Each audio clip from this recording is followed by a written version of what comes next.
تاسو په دې ایمان ولرئ، زه د ایمان لرم، خو تاسو ته هم د ایمان، زه د ملت ته د ایمان ورکوم چې شیخ صاحب ډېر پاک واقعا امیر المؤمنین دی. موږ د دغسې یو امیر پاک په انتظار وو. خو غزنوي صاحب ټول خلک د دې تلاش لري چې د افغانستان ولس حتی د طالب ډېرو مشرانو، طالبانو ډېرو مشرانو شیخ صاحب نه دی لیدلی، ولې خلکو ته ځان نه ښکاره کوي؟ دلیل څه ستاسو په نظر څه شته؟ بالکل معقول سوال دی وکړ، په ځای سوال دی وکړ، او بعد دغه سوال ما نه شوی وی چې د دې ما ځواب ورکړی وی. اول فعلا موږ داسې آزاد یو چې په خپله ځمکه مکمل آزاد یو، بیخي ایمان لرو چې آزاد یو.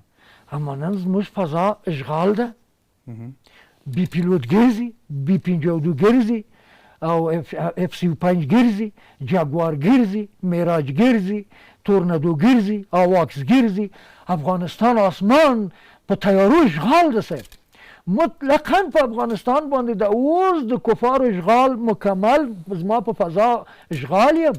او دغه پنجابیان چې دي، دغه پنجابیان نه بولم، یعنی دغه حکومتګر د پاکستان، د هغه مزدوران لکه د نواز شریف، اعجاز شریف و د زرداری و یوسف ګیلاني چې په سوره اخلاص باندې نه پوهېدل، د صدر اعظم هغه زما سره فلم شته چې 4 ورځې تکراروي، په سوره اخلاص نه پوهېږي. او دا په د ګران پښتانه مې، په د ګران بلوچ مې، په د ګران پنجابي مسلمان، په د ګران کشمیریانو باندې دغسې بدبخت خلک حکومت کوي. دوی د ضیاءالحق د بوتونو صدقه شي. دوی ډېر صاحب یو ضعیف خلک دي، د نه کوم رهبر دي. بخښنه غواړم شیخ صاحب په مورد باندې چې د کوم تبلیغات کېږي، اکثرا هم دغه همسایهګان دي، لکه ایران همسایه، لکه د پاکستان همسایه. دغلته کشور دی، کشور ته سلام، زما مؤمنان و مسلمانان ته سلام وي. د رحمانوف ماته د برژنیف بچی ده، هغه یو کمونیست بېدین کافر ده. او فعلا تاجکستان باندې دومره قیودات وضع کړي دي چې حتی تر 50 کلن 60 کلن تر څو چې ایرې سپین شوی نه وي، والله که جومات یې پرېږدي هغه مونځ نشي کولی، اجازه نه ورکړي خلکو ته چې مونځ وکړي. دغه کافر ماته ښکاره کړي. او موږ د روسانو نه آزاد کړي دي. موږ په چا احسان نه اچول، اوس یې اچوو. موږ د احسانونه په دې ازبکستان و قرغیز و قزاق و آذر و په دې تاتار و په دې چیچن و داغستان موږ نه اچول، اما موږ اوس حاضر یو چې واچوو، ولې بېرته دوی زموږ مخې ته پاڅېدلي دي او پر موږ سیاست کوي. ګوره تاجکستان د نرې پلاس چمبه ده او ښځې روسان ګدوي، دا پر ما سیاست کوي.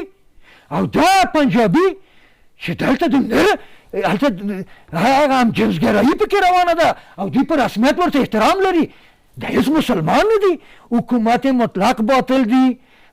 زه امپراتور یم، که ماته اجازه امیر المؤمنین صاحب راکړي، والله چې زه په یوه تکبیر د ټول تصفیه کوم. والله غزنوي صاحب یوه خبره بله ډېرو بخښئ چې ستاسو خبره مې ونیوله. خواهش کوم صاحب. دلته به دغه زموږ عام ولس شاید تاسو هم اورېدلي وي که نه، کله چې اسلامي امارت حکومت افغانستان ته راغی، ډېری خلکو ویل چې دوی مشران په پاکستان کې ژوند کوي. اوس هم ورته وایي چې دوی د پاکستان تر نظر لاندې دي، د پاکستان کسان دي. دا خبرې ولې کېږي ستاسو په نظر؟ دا د عامو خلکو خبرې یا د همسایګانو خبرې دا ولې دي؟ ځکه چې په هغه وخت کې هم ډېری مشران هلته کورونه اوسېدل. دغه په اړه تاسو څه وایي؟ ماشاءالله په دې سوال دی. زه د 45 کال تر دې دمه دغه سوال ځواب کوم. موږ هېڅکله مهاجر شوي نه یاستو. بالکل پښتونستان زما خاوره ده، زما ټاټوبی دی، زما د پلارو د نیکه او د اجداد دی. بلوچستان زما خاوره ده. بالکل. نو چې کله زه اپل او تللی یم، په خپل خاوره مې پناه وړي دي، او چې کله دې خواته راغلی یم، په فتح باندې راغلی یم. او که پاکستاني وایي چې موږ په افغانان ساتلي دي، یعنې او پاکستاني زه تا بیخي په ټول عمر ما ساتلی، دا اوس هم زما یې. ته اصلا هېڅ هویت نه لرې. ته د انګلیس او د هندو په موافقه تشکیل شوی تر څو چې د افغانستان په مخ باندې یو پوله جوړ شي چې هغه ته پاکستان وایي. نیم به زما خاوره پښتونستان بلوچستان نیول شوي دي، نیم هم د هندوستان دې نه پاکستان تشکیل شوي دي، په نامه د قائد اعظم محمد علي جناح باندې امضا شوي دي. او مسلمانان په دې خوشحاله شوي دي چې موږ د هندو انګلیس نه ازادي ګټلې دي، بلکې د مصیبت هم ګټلې دي. که دغه زما په مخ نه وي د پنجابي، خو زه د سبا انشاءالله کشمیر آزادوم. دا خو زما د کشمیر په مخ باندې یو خنډ دی. دغه فوج ګوره، دا فوج مسلمان دی، دا فوج پاکستان ایمان تقوا جهاد فی سبیل الله. زه په پاکستان ډېر بلد یم، ما لاهور و کراچي و دا سندونه و کشمیرونه ټول تر ګلګیت ونزه و بشام تر قشغره پورې ما سفرونه کړي دي او دغه ټول وطنونه ما کلکه څارلي دي او کتلي مې دي او د دې ځای ما خریطه ما سره شته. زه یو امپراتور یم، زه باید دومره خریطې سرحدي باید ولرم او دا ټول ما دپاره معلوم دي. نو نن سبا دا پاکستان چې په پښتنو ظلم کوي، په بلوچو ظلم کوي، بننګ فوجي ستا ایمان تقوا او جهاد فی سبیل الله زما په پښتنو، زما په بلوچو بننګ هلته شاته د تا نه کشمیر نیولی هندو او ته په هندو نه ډارېږې.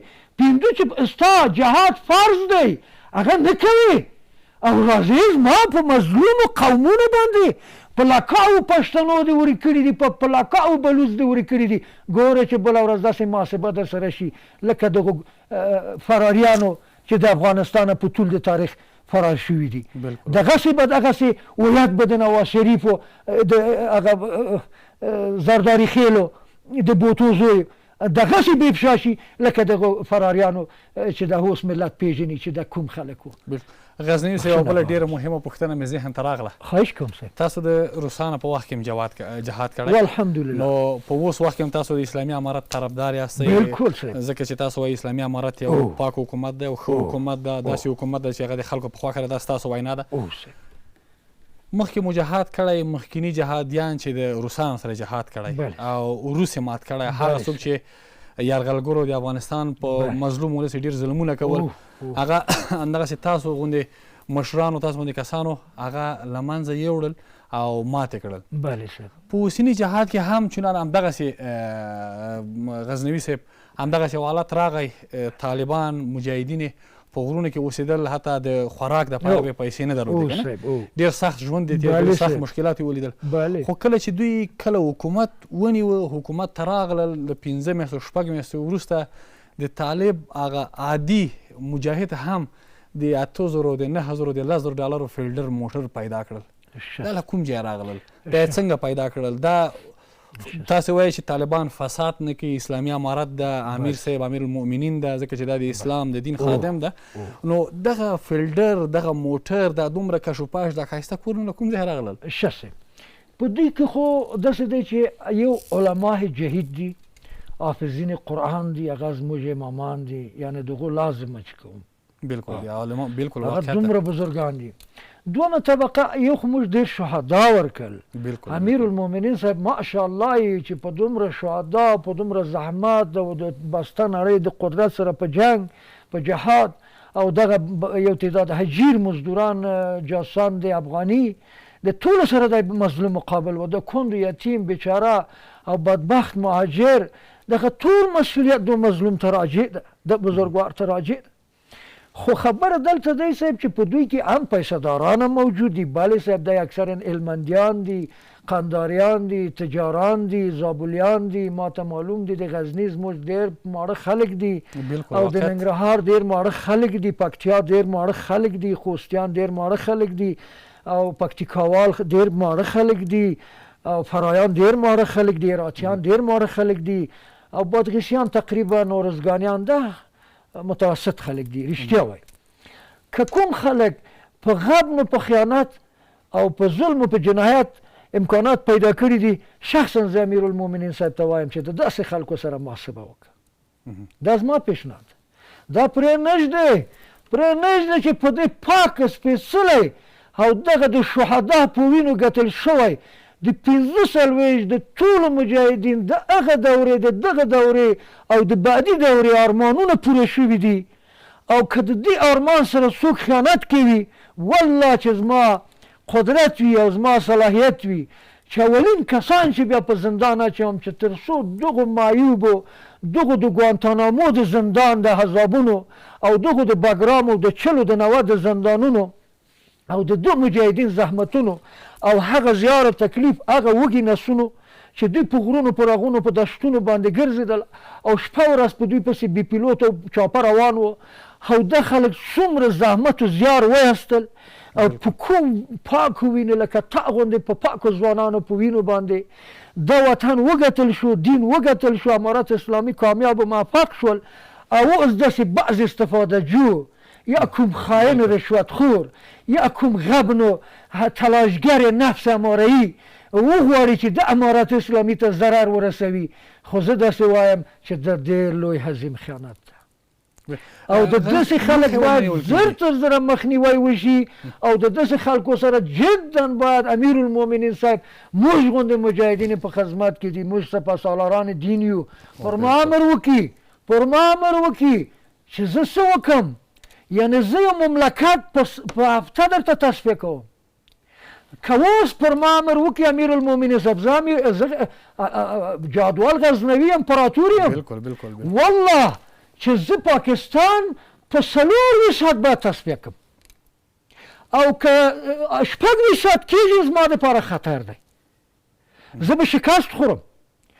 یعنې داسې فکر وکړئ چې موږ د جهان باداران یو، دغه جهان زما غلام دی. نن سبا ته یې د خپل مدنیت یې ته سر خلاص کړه، نو چې ته څه نه لرې په دنیا کې، د دنیا الماس د تا سره دی، زمرد ستا سره دی، یاقوت ستا سره دی، نفت و ګاز ستا سره دی، مس و اوسپنه و یورانیم و لیتریم و په سلهاو نور فلزات مختلف چې هغه په جهان کې نادر دی هغه ستا سره موجود وي، نو ته نوز هم غلامي کوي.